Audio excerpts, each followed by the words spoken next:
consultation with the Chief Justice with primacy of his opinion and integral part of the independence of judiciary, which is ingrained in the very concept of the independence of judiciary embodied in the principle of the rule of law. Soyabuddin project versus Bangladesh CPLP মামলায় রেজিডিউড expectation বিষয়ে আমাদের আদালত রায় প্রদান করেন। পরবর্তীতে Bangladesh versus Nurul Islam সিপিএলআর recommendation page 255 অনেক মামলায় এই বিষয়ে সুপ্রিম কোর্ট রায় প্রদান করেছেন। এছাড়া আমাদের মহান মুক্তিযুদ্ধে যেসব ভিন্ন রাজাকার আলবদর আল শামস যুদ্ধ অপরাধীরা মানবতা বিরোধী অপরাধ করেছিলেন, আন্তর্জাতিক যুদ্ধ অপরাধ ট্রাইব্যুনাল বিচারে তাদের অনেকের সর্বোচ্চ দণ্ড দেওয়া হয়েছিল।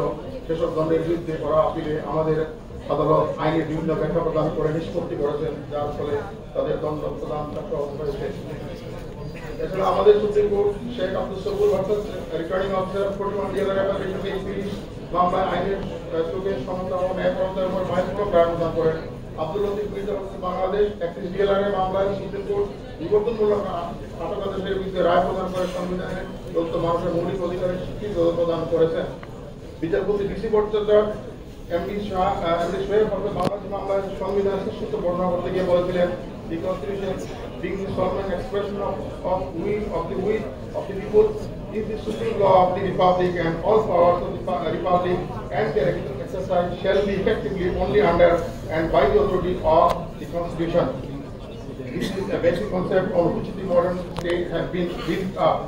মাননীয় প্রধানমন্ত্রী, দেশ প্রধান বিচারপতি, মামলা জটে আমাদের বিচার বিভাগ ধারাক্রান্ত এ থেকে পরিত্রাণের জন্য উপায় বের করা প্রয়োজন এবং এর লক্ষ্যে কার্যকরী কৌশল পরিকল্পনা গ্রহণ ও বাস্তবায়ন জরুরি। মাননীয় প্রধানমন্ত্রী বিচারপতি, ইতিমধ্যে আপনি বিভিন্ন উদ্যোগ গ্রহণ করেছেন। আমরা দেখতে পাই 7 দেশ সমূহের মাননীয় বিচারপতি প্রধান বিচারপতি নিয়ে আপনি কনফারেন্সের আয়োজন করেছেন। ইতিহাস বিভাগের জন্য আপনি বিচার বিভাগের জন্য একটি দীর্ঘমেয়াদী কৌশলগত পরিকল্পনা গ্রহণ করেছেন। এটি কার্যকর ও বাস্তবায়ন সহ প্রয়োজনীয় উদ্যোগ গ্রহণ করা প্রয়োজন।